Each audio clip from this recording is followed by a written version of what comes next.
Merry Christmas, everyone. Welcome to the Poke Office. My name is Colin. Happy holidays. For this video, I decided that we're just going to take a trip down memory lane, go through the year in review of 2023 for Pokemon. It's been quite a season.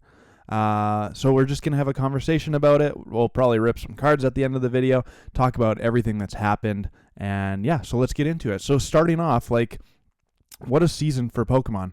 We ended the Sword and Shield era early on in the year with Crown Zenith. We made the switch to silver border cards in Scarlet and Violet era, and then we've had 4 regular sets of Scarlet and Violet era. We had the Crown Zenith specialty set for the end of Sword and Shield. We had 151. We had the most expensive MSRP product ever released for Pokemon, if I'm recounting that correctly, with the Classic Collection box. What else? We had the Gray Felt Hat Pikachu. I was scrolling through my videos of the year earlier today, and we had that Fusion Strike craziness where the guy brought in stacks of secret rare cards. So tons has happened. Overall, I think it's been an excellent year for Pokemon.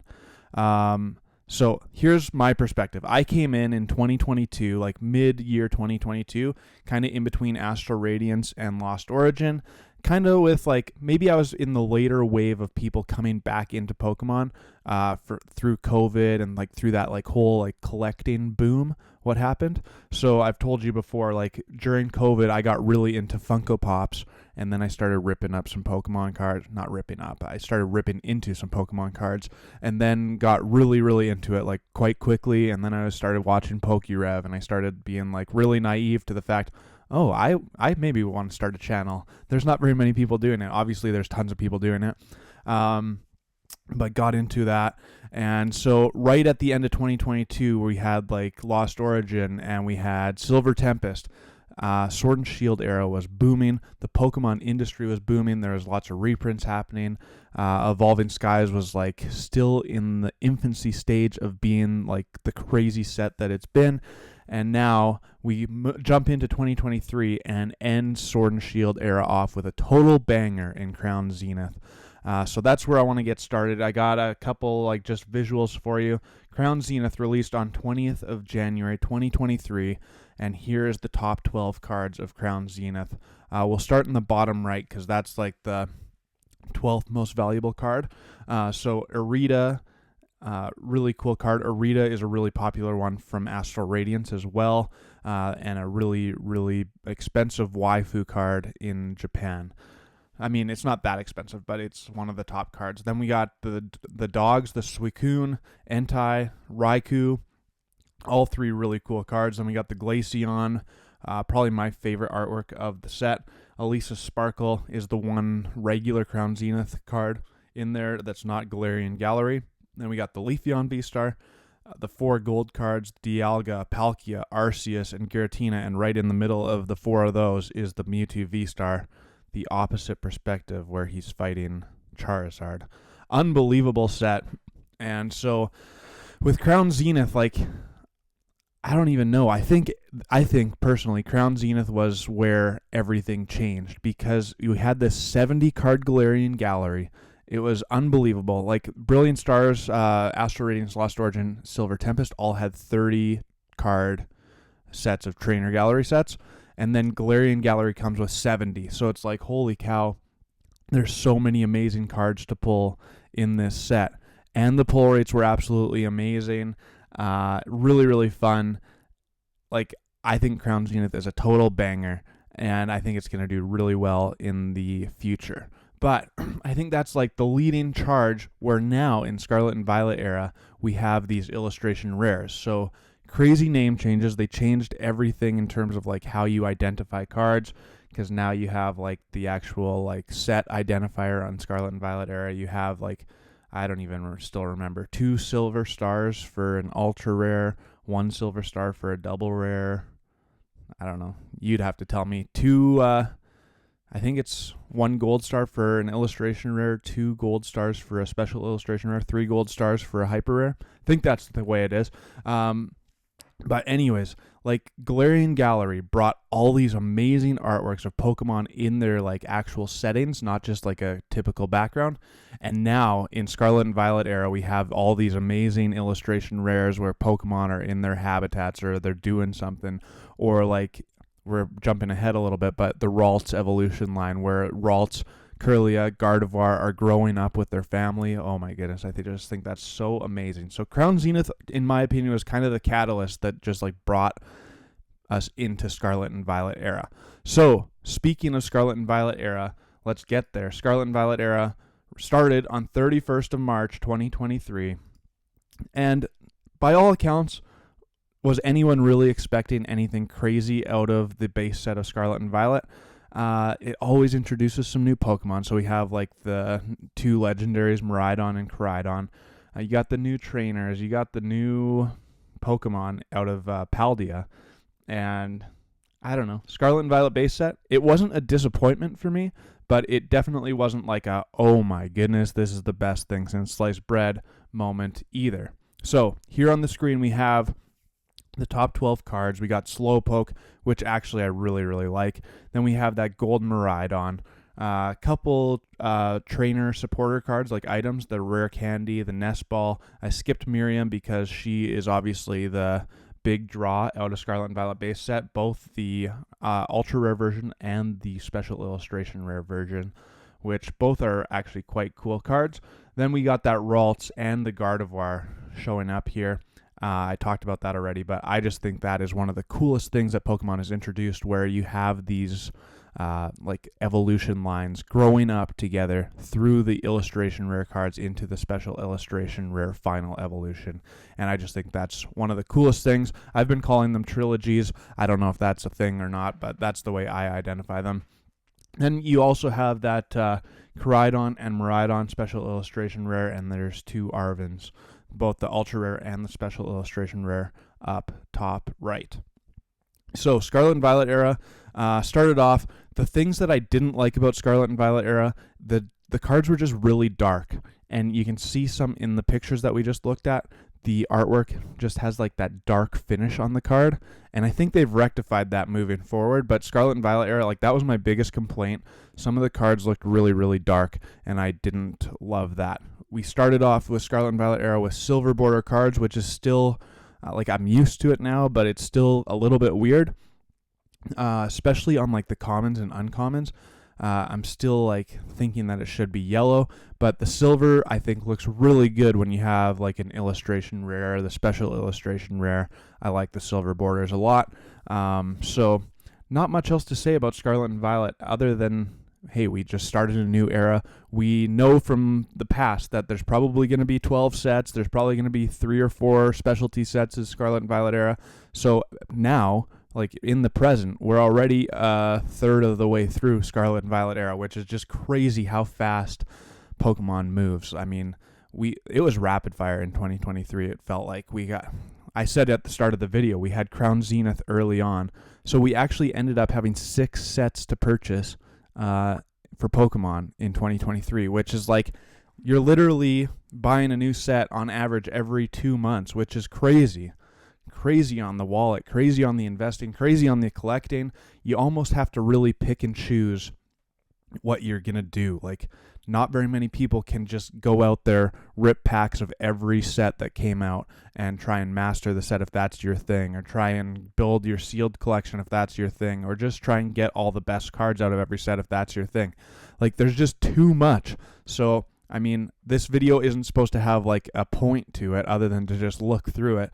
But if there is a point to draw from, you got to pick and choose your battles in Pokemon, where what's your goal in Pokemon and what do you like? Like, don't just spend endless money on Pokemon if you're not enjoying it.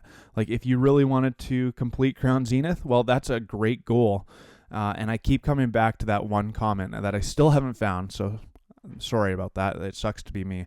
But there's that one comment where it's like, yeah, I'm going to complete some of these sets, but I usually wait 6 to 9 months to find the cards because they're way cheaper.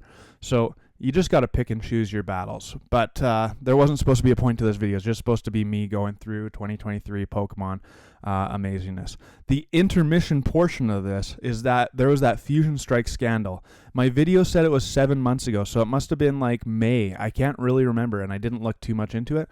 But there was that Fusion Strike scandal where some guy, and I didn't read the report to like refresh my mind, so this is just going off the cuff. Some guy brought in like mountain stacks of all of the secret rares out of Fusion Strike. So he had the Gengar VMAXs, he had the Espeon VMAXs, the Inteleon VMAXs, the Mew VMAX, the bunch of the Rainbow cards. Like, it was crazy. And just like tons of them. And Pokemon basically was like, yeah, no big deal. We dealt with it and it didn't affect the pull rates. But how does it not affect the pull rates? Like, I think the data says something in the realm of like you get a specific secret rare 1 out of 720 packs. I mean, take that with a grain of salt because you never know. Pokemon doesn't release that data, but just from what I've watched on the tube. So 1 out of 720 packs, and he had stacks like this thick. Like, he had hundreds of them. So that, I think, affected the pull rate. Even though Pokemon, I mean, in 2023, they printed a crap ton of product. It's absolutely ridiculous, which is another thing that we could talk about. Like, Pokemon, even though there's been a little bit of a decline because Scarlet and Violet base set and even Paldea Evolved, Obsidian Flames, people kind of are starting to get a little bit bored. Like, it's just not meeting their expectations after such a good set in Crown Zenith. So I thought my temperature on the market, my take on it, was that it was headed in a little bit of a downward direction, kind of starting with Scarlet and Violet era and into Paldea Evolved, into Obsidian Flames. But not really, because Pokemon is printing so much product, which in terms, another point for the video, is that we just like got to be careful in the sealed investing portion of Pokemon because there's just so much. I don't think we're going to see the gains that like Sun and Moon and X and Y era have seen, at least not in that same time period, because there's just so much of it around. People are really into collecting sealed product, so we just got to be careful. Now, I'm not saying that investing in sealed product is a bad thing, because I don't think it is. I have lots of sealed product that I want to hold on to for a couple years, but just got to set our expectations at a reasonable level because there's just so much Pokemon being printed.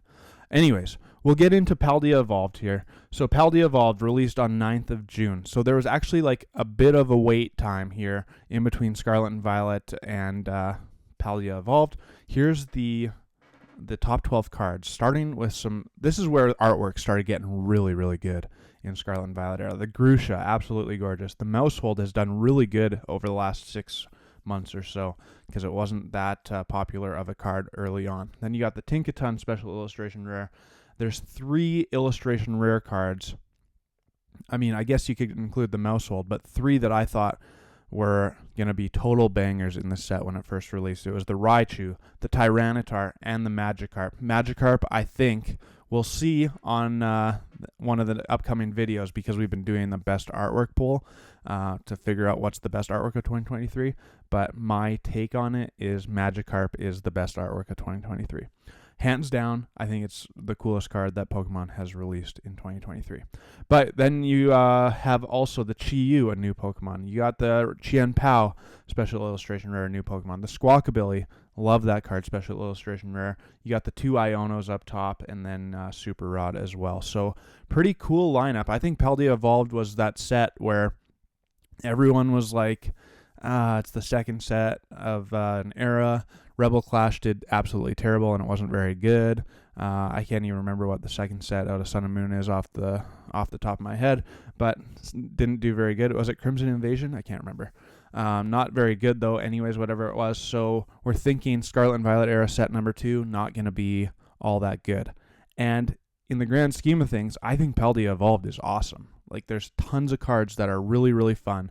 Tons of great artworks. You got the Iono, which was playable in the TCG. It probably still is. I don't follow the actual card game all that much.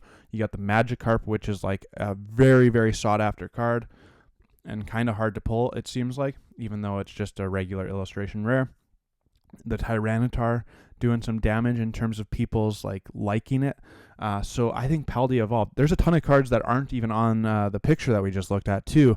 You got the 3 starter evolution line. So Fuecoco evolution line, which has the Skeledirge as a really cool special illustration rare. You got the Quaxley, which is not people's favorite, it seems like. The Quackavolt did not do very good. And then you have the, what's the last one I'm missing? Sprigatito, which also very, very cool cards. And the Meowscarada special illustration rare is also like a medium card, but those evolution line cards are really, really cool. So I think overall Paldea Evolved did like a really, really good thing. I liked opening it a lot. I still like opening it a lot. I think this one could actually do better than lots of people thought moving forward. Which then we didn't have to wait all that long. Halfway through the summer, we got into Obsidian Flames. 11th of August, 2023 is when this one. And we all thought like, okay, this is a small set. It's going to be interesting. The artwork, absolutely phenomenal. This set is going to be dominated by Charizard, which it is. But I don't know if anyone predicted this much of a fail for a Pokemon set. I sure didn't anyways. I didn't think it was going to do great, if I remember my immediate opinion, but I certainly didn't think it was going to do this poorly. And we've talked about it before, but I don't even like opening Obsidian Flames anymore, and that's saying something because I love opening Pokemon cards. But there's got to be an opportunity to have the value in the cards that you're opening for me. And Obsidian Flames just doesn't do it. So looking at these cards, we got the Tyranitar EX. I mean, that's only like a $3 card. This bottom row is like all $5 and less, basically. One of the most gorgeous artworks is that Cleffa. The Pidgey is, I think, playable in the TCG. So we have a few of the Pidgeys. You got the Ultra Rare, you got the Double Rare, and you got the Special Illustration Rare for the Pidgeot. The Ninetales, absolutely a gorgeous card. And then you have the 4 Charizards. But what are they doing? Like, I love the Special Illustration Rare Charizard. Don't get me wrong. It's a great looking card, but it was like when Obsidian Flames released, Charizard Special Illustration Rare was a plus $100 card. Now it's like a $50 to $60 card. And there's just not that much to offer. If you don't pull a Zard in this set when opening it, you're not getting your money back. Like, that's just the way it is. So I think Pokemon took, if I have one thing to say, I'm trying to like collect my thoughts a little bit, but Pokemon, if we could take one thing back, it would be Obsidian Flames. Because Paldea Evolved was actually like way better than I thought it was going to be. Paradox Rift coming up, way better than I thought it was going to be. Obsidian Flames, quite a bit worse than I thought it was going to be. And I just don't understand the game plan behind it, because like it only had 6 special illustration rares. It only had 12 illustration rares. So the pull rates were like kind of insanely good, just because if you were chasing after a card, you didn't have to try that hard. I remember Pokerev, I think he only opened like 300 or 400 packs and got a complete master set of it. So Obsidian Flames just seems like a little bit of an error, in my opinion, in terms of the strategy Pokemon Company is using. But it is what it is. If you look back at Sword and Shield era, Darkness Ablaze is kind of the same thing. You got that one Charizard VMAX, but other than that, it wasn't anything spectacular. So I don't know why they are following that same thing. Like, Darkness Ablaze has the Charizard, Obsidian Flame has the Charizard, so I don't know what they're thinking, but Obsidian Flame seems like an error in judgment in my opinion, for the Pokemon. But they rectified it right quick, because next up, only like a month, 6 weeks, I guess, passed, we got Scarlet and Violet 151. And we already knew early on, because Japanese 151 was already out. We had the Master Balls, which was absolutely phenomenal. We're not going to talk too much about Japanese stuff, but the Master Ball is like the coolest thing ever. And we had all the cards, like we could see the cards from 151.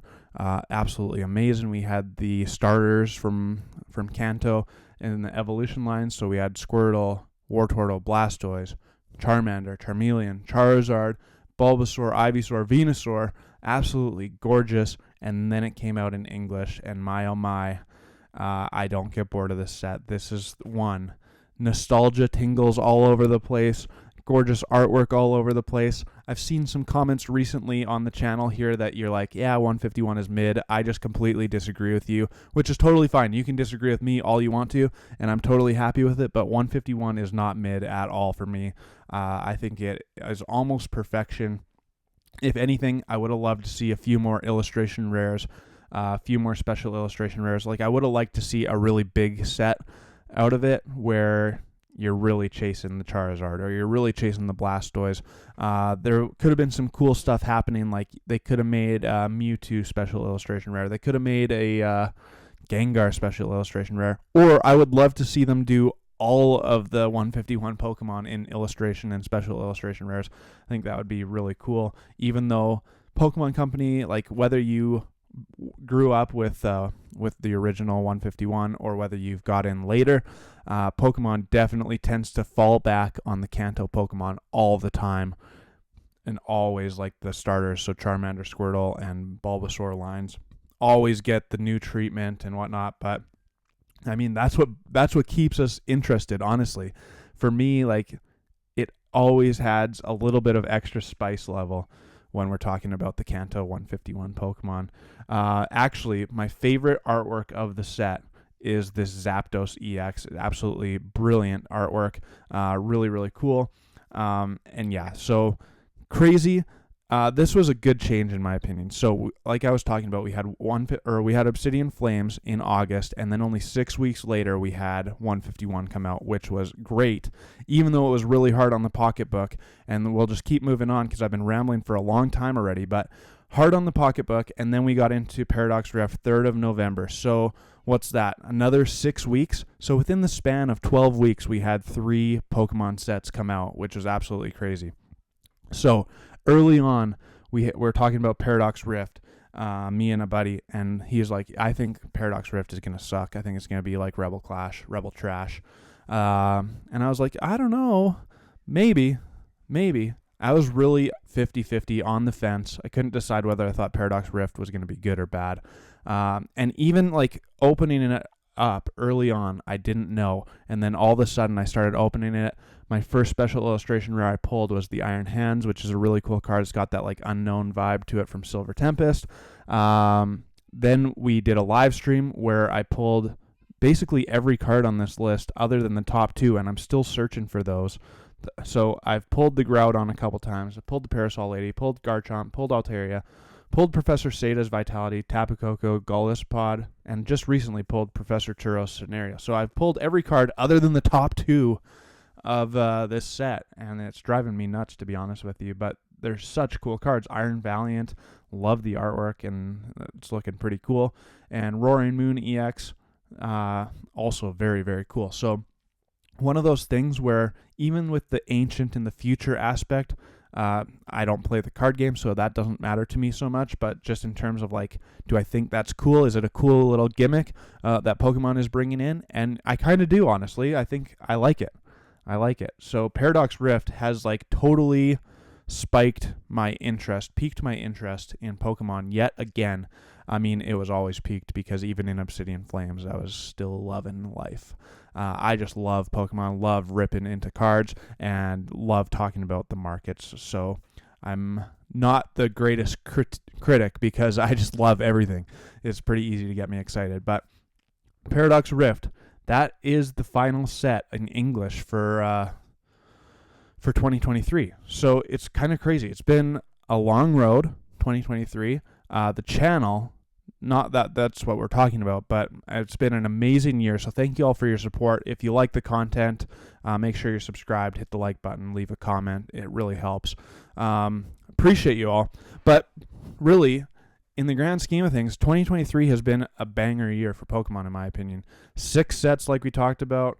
Paradox Rift is a total beauty of a set that I didn't think was going to do good, and I think it's going to do really good now. 151 is just like as good as it gets for me in the Pokemon scene. And even still, like all the rest of them, so Scarlet Violet Base, Paldea Evolved, Obsidian Flames, I think they're all good. Obsidian Flames is like the one that I think is quite mid to low. But all of the rest of them, quite good. The one thing we didn't talk about, and so I'll be quick, is that gray felt hat Pikachu was really causing waves in 2023. I think it was about like 3 months ago, like August. No, it wasn't even August. September, October-ish is when that came out. And man, there was like apparently huge craze at the actual museum, the Van Gogh Museum, to try and get your hands on it. I didn't get my hands on a copy of it right off the bat on PokemonCenter.com. And then they came out with it again, and I was able to get one, and then I sold it for way cheaper than it actually was, and then I spent more money on it, so that was just a losing money cause for me. But really cool card. I like that they're just bringing new ideas into Pokemon, and I hope that moving forward we're going to see more and more new ideas. We'll talk about that in another video, because next week we're going to talk about... just have a conversation about what's upcoming, what we can look forward to 2024, some of my hopes and dreams for it, and I'm going to talk about some goals for the channel specifically on that video. But I've been rambling on for way too long. We're going to try one more time to open up that Roaring Moon or Iron Valiant from Paradox Rift. I'll see you on the flip side with 10 packs to open. All right, here we are, Paradox Rift. I have just thoroughly enjoyed the set, honestly. Let me know what you think. What has been the best moment of 2023 in Pokemon for you this year? It's just been, honestly, so fun for me. Doing the channel, going through all the sets. Honestly, it's just been a super fun time. And like I said, I am not a good critic. I just enjoy Pokemon way too much. So even like when Obsidian Flames... once I started opening it up a little bit, especially once I pulled that special illustration rare Charizard, I kind of just, like, I was done with the set. I didn't need it. Like, there's part of that chase that we've always talked about on the channel, where once I'm done chasing it, it gets a little bit less for me. So I think that's part of the reason why I still really like Paradox Rift, because I haven't pulled those top 2 cards yet. And... like 151 is a whole different animal, because I have pulled all the top cards of that one. Not all for myself, but I've definitely pulled some good cards out of there. But there's something about the 151 Pokemon that makes it really, really interesting for me. There's still a few. Like, I was lucky enough to pull the Magikarp. I don't know how many packs of Paldea Evolved that I've opened, but I haven't pulled the Iono special illustration rare yet, so there's still like a little bit of a chase in that set for me. And Scarlet and Violet, I think I've pulled everything necessary, so like I don't want to say I'm done with that set, because I'd always open it again, but definitely not like searching for Scarlet and Violet era packs to open. So there's something, yeah. And same, like my last live stream, we were trying to break the curse of Lost Origin. Still haven't ever pulled an illustration rare. So my goodness. I've pulled a lot of really good cards on live stream, but Lost Origin has been a crushing blow every time. Every single time. But one of these days, this must be a supporter of some sort. 3, 2, 1. Oh, Hoopa. Hoopa Terra card. Alright, got it wrong, but I saw that dark silver border. That's actually a pretty cool card, to be honest with you. I don't think it's worth all that much, but pretty solid, pretty solid.